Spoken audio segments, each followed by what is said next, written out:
सस्ता जो लोन देता है वो जापान देता है, पूरी दुनिया में सबसे सस्ता। उसका जीका बैंक है, सॉफ्ट है, अलग अलग है। 0.5% पे दे देता है, 1% नहीं देता। तो 20,000 करोड़ जापान दे देगा। हो सके तो आपको 1% के ब्याज पे दे, हो सके तो आपको 2% के ब्याज पे दे दे। अपना एगो ऑब्जर्वर नियुक्त कर देगा। अब आप छड़ खरीद के लाइएगा लोकल कि पैसा मार दें, सरकारी है, तो ऑब्जर्वर रिजेक्ट कर दे। कहना ना टाटा का छड़ लगा, टाटा का। आप सोचेंगे सीमेंट डुप्लीकेट लगा दें, ट्रक वापस जाएगा। वो जापान बहुत डेवलप हो गया, इस मामला एकदम सेचुरेट हो गया। जापान जहां जाना था वहां पहुंच गया है। वो इतना डेवलप हो गए सब जापान और चाइना, जिसका कोई हद नहीं। मेन क्या है, उनके पास पैसा है।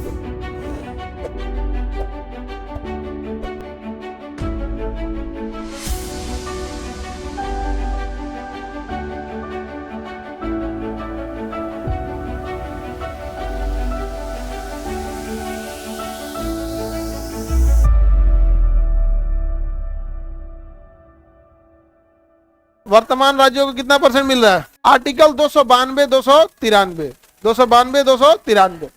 इसको आपको आर्टिकल से याद रखने की जरूरत नहीं है। आर्टिकल 292 और 293 को आर्टिकल से याद रखने की जरूरत नहीं है। कंसेप्ट समझिए। केंद्र सरकार या राज्य सरकार जब भी लोन लेगी तो इंटरनेशनल लोन जब भी जाएगा वो संचित निधि पर जाएगा। केंद्र में सत्ता पलट गई उससे कोई मतलब नहीं है, कोई मतलब नहीं है। अभी हम लोग दुनिया में सबसे ज्यादा टॉप लोन लेने वाले हम लोग हो गए। लोग बेहतरीन लोन लेके हम लोग बैठे हैं। अब हमारे टोटल खर्च का मेजॉरिटी पैसा ब्याज चुकाने में चला जाता है।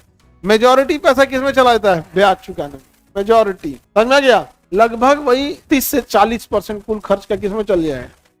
राज्यों को पैसा देने में जाता है, फिर ब्याज चुकाने में जाता है। तो हम लोग जो ब्याज भरते हैं ये बहुत बड़ा अमाउंट भर देते हैं। और ये ब्याज जो होता है केंद्र सरकार ले या राज्य सरकार ले, चुकाना किसको है? संचित निधि को। अब आप मान के चलिए राजस्थान सरकार गया और लोन लेके चल आया जापान से, और राजस्थान सरकार कर हम ना देंगे, क्या कर लेगा तू किससे लेगा? संचित। कहाँ के संचित निधि? केंद्र का। संचित निधि भारत में एक वही है, राज्य का संचित निधि है कहाँ? केंद्र का। तू कर्जा ले लेगा केंद्र से, केंद्र सरकार उठा के दे देगा, केंद्र सरकार उठा के दे देगा। अब राज्य सरकार कहेगा बिना पूछे कैसे दिए? कहे शांति से रहो, और जो तेरा 41% जा रहा है ना, एक में से काट लेंगे हम, इसी में से क्या कर लेंगे? काट लेंगे। तो राज्य सरकार ज्यादा उड़ पाएंगे नहीं, राज्य सरकार नहीं उड़ पाएंगे। जापान बड़ा सस्ता लोन देता है। अब लोन देने में क्या है कि किसी भी देश को लोन देने में, कोई देश बहुत कमा के बैठ गया है, अथाह पैसा हो गया, अब क्या करेगा? किसी देश को दे देगा, ये लोग कर्जा लो 4% के ब्याज पे हमको देते रहना। जापान ने हम लोग को कर्जा दिया। एकदम सबसे सस्ता जो लोन देता है वो जापान देता है, पूरी दुनिया में सबसे सस्ता। उसका जीका बैंक है, सॉफ्ट है, अलग अलग है, सबसे सस्ता लोन देता है। 0.5% पे दे देता है, 1% नहीं देता। हाँ, बहुत सस्ता दे देता है, और किसी किसी को महंगा भी देता है। लेकिन स्पेशली इंडिया या अगर आप बिहार की बात करें तो यहाँ के लोग चाहते नहीं है कि जापान के बैंक से लोन ले, जब वो बहुत सस्ता दे देता है, लेकिन आपकी मनमौजी चलने नहीं देगा। वो अपना एक ऑब्जर्वर नियुक्त कर देगा। जैसे आप मान के चलिए कि आप एक पुल बनाने के लिए लेके आए कि 20,000 करोड़ जापान के बैंक से, तो 20,000 करोड़ जापान दे देगा। हो सके तो आपको 1% के ब्याज पे दे, हो सके तो आपको 2% के ब्याज पे दे देगा। अपना एक ऑब्जर्वर नियुक्त कर देगा। अब आप छड़ खरीद के लाइएगा लोकल कि पैसा मार दें, सरकारी है, तो ऑब्जर्वर रिजेक्ट कर दे। कहना ना टाटा का छड़ लगा, टाटा का। आप सोचेंगे सीमेंट डुप्लीकेट लगा दें, ट्रक वापस जाएगा, वो क्वालिटी ठीक नहीं है।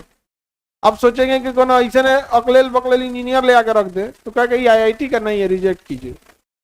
जापान वाला इतना, अभी इंडियन रेलवे बुलेट ट्रेन बन रही थी ना, तो अहमदाबाद में वो कोई पाया है जो 5 डिग्री टेढ़ा हो गया था, उसका रिपोर्ट जापान में कर दिया। जापान आया कहा रुको इसको तो सीधा करना, तो फिर ऐसे नहीं चलने देंगे, ट्रेन गिरेगा, हमारा पैसा अटक जाएगा, तुम नहीं कमाएगा तो मेरा EMI रुकेगा, कमाओ बढ़िया से। सोचिए ये हाल है जापान वालों का, समझे? इतना डेवलप होते हैं, उससे कोई पैसा जल्दी लेना नहीं चाहता है, जबकि बहुत अच्छा है। करप्शन किया नहीं बनेगा इन लोग, और करप्शन करने भी नहीं देगा। अमेरिका से एक बार एक शिपमेंट मंगाया गया था जापान से, तो अमेरिका का जो शिपमेंट मंगाया गया जापान से, तो कहीं इंटरनेशनल सामान मंगाते हैं ना तो कुछ टूट फूट भी हो जाता है। उसने स्पेशली जब टेंडर भरा था तो लेटर पे लिखा था कि हमें 5% से ज्यादा टूट फूट नहीं चाहिए, हमें 5% हम एक्सेप्ट करेंगे टूट फूट, इससे ज्यादा सामान टूटा तो हम नहीं एक्सेप्ट करेंगे।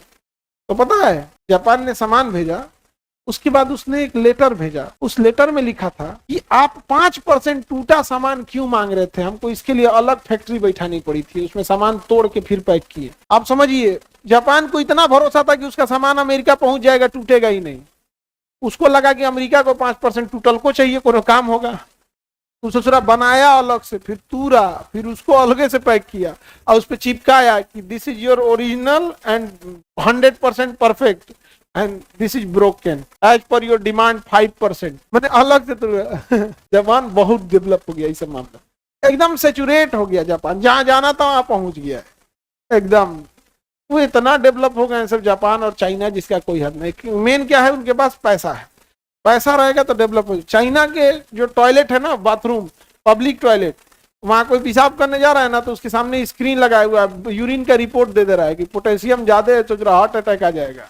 और अपने यहाँ बाथरूम में पानी ही नहीं आ रहा है। आई तो अगर अपने यहाँ लगा दिया ना तो पहले उखाड़ के लेके जाएगा, घरे ले जाएगा, अपने घरे लेके चल जाएगा। कितना तेज डेवलप कर गया, आप समझ रहे हैं, बहुत एडवांस आ गया। न्यूक्लियर बम झेलने के बाद भी इतना आगे था बाबू, अमेरिका पे जाके मारा वही था।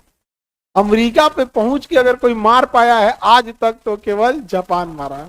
अब मार के पर्ल हार्बर तबाह कर दिया, वो अलग बात है, उसने सोचा ऐसा बम बना लिया अमेरिका की उसके आगे किसी का चलता ही नहीं। अब हम लोग के पास भी परमाणु बम है, वहां जापान में तब वो सब डेवलप है भाई, लेकिन बहुत महंगा शहर है जापान में, बहुत महंगा शहर है। इटली, जापान, अब तो यहाँ पे बाले बच्चे पैदा नहीं हो रहे हैं, सब काम में एकदम बिजी हो गया, वर्क एकदम ऑफिस ये वो। अब महंगाई हो गई, इतना बढ़ गया है, लाइफ स्टाइल इतना है, क्यों बाले बच्चा नहीं हो रहा है इसमें। देखो यूरोपीय कल्चर का बहुत निगेटिव इम्पैक्ट भी आता है ना उसमें। इटली में तो 3-4 महीने से बाले बच्चा पैदा नहीं हुआ इटली में। वो बेचारी परेशान है, जॉर्जिया मेलोनी प्रधानमंत्री है ना वहां की, परेशान है कि भैया ऐसे रहेगा तो खाली बूढ़ा आदमी बचेगा, फिर वर्क कौन करेगा।